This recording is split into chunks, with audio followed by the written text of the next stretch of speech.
In today's What If episode, I'm going over Royal Knight Support Part 1, Craniamon. While the Digimon trading card game has introduced a lot of Royal Knight support for Omnimon, Gallantmon, Magdamon, Lord Knightmon, Ulforce Vidramon, and Jessmon, at least for now, other Royal Knights don't get as much treatment. While future sets do bring more support for Gankumon and dedicate a set to Examon, I can't help but feel some Royal Knights don't get quite the same amount of love. Craniamon, Dynasmon, Kentaurosmon, and Leopardmon.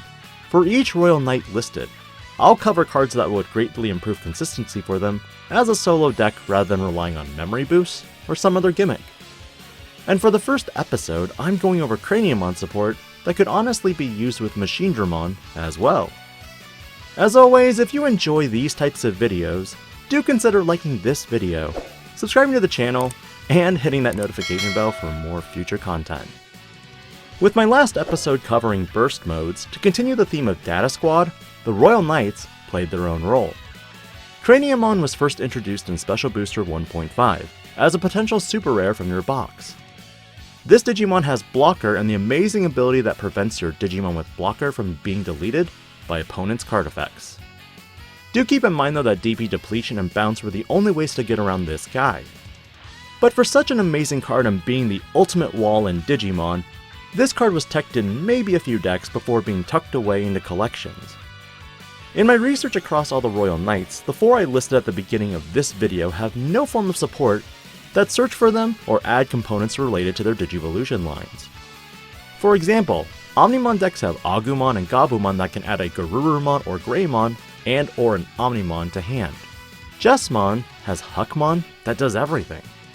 Ulforce Vidramon and Magdamon have Vmon and the power of blue to draw consistently. And Lord Knightmon can simply utilize Kotamon or Gladiamon for support. Craniamon has no rookie search or really any of the machine cyborg type Digimon that benefit him. Instead, a majority of these align more with Hi-Andromon. But for this video, I've gone ahead and sectioned out supports in the form of a rookie, champion, ultimate, mega, and secondary mega for the ultimate shield, Craniamon. For the rookie, what if there was a Hagurumon for 3 memory that on play? Let you reveal the top 3 cards of your deck, add a Digimon with Craniamon in its name, and 1 Digimon with Cyborg or Machine in its traits to your hand. Keep in mind that if this card were to be more generic, like be a blocker in general, black would get a substantial boost to its color. Adding a Cyborg adds the ability for it to grab Andromons and Hi-Andromons as well. And of course, Machine for Guardromon, or in my case, Guardromon Gold. Guardromon Gold would be a Digimon that costs 5 to play and 1 to Digivolve into. 0 if you Digivolve it specifically from Guardromon. While its stat line is low, it has the amazing inheritable of, when a card effect would return this Digimon to the hand or deck, trash all Digivolution sources under this Digimon instead. Imagine having this under OG Craniamon. You now have protection from bounce effects. While the protection is only one time, you may have to force your opponent to use multiple card effects instead. Likewise, Andromon would do the same thing that prevents your deletion if your DP would be reduced to 0. Depending on your meta might try to bounce this instead of DP depletion. But do keep in mind that with these 2 cards under Craniamon, your only real solution is to beat over it or Chaos Degradation.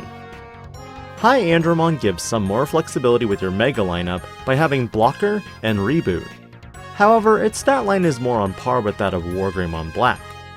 But with another special caveat that lets you Digivolve this Digimon in a Craniamon from your hand for 1 extra memory. The best part is, this Digimon can pull a level 5 or lower Cyborg or Machine type Digimon when you Digivolve into it. This took some elements from Chimeramon as well. Now you may be wondering, where does the video even go from here? I'll tell you, a new Craniamon and Craniamon X-Antibody. Craniamon would be a 12 cost on play Digimon or 4 cost to Digivolve into. It has a different condition than any other blocker previously put into the game. Instead of paying memory, this Digimon can only attack players if it has 3 or more Digivolution sources. And while it has Digivolution sources, it gets plus 1000 DP for every 2.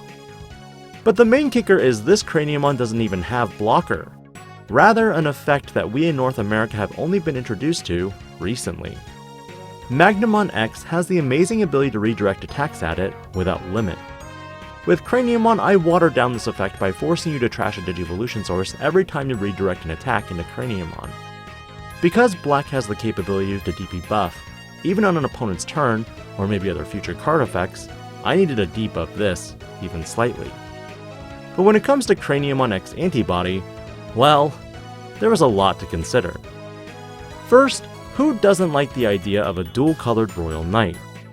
Craniamon X becomes a purple and black Digimon that costs 13 to play, or 5 to Digivolve from.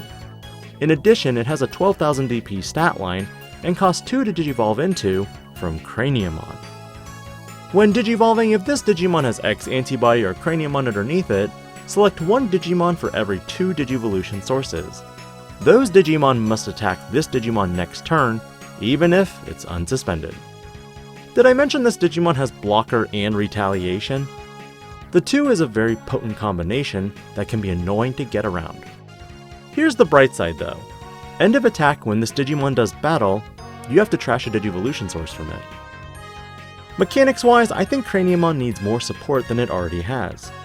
Black is always a color that feels half thought of, considering Black did not get a 2-cost Digivolution level 5 until set 5, and only recently got its second one with Loader Leomon.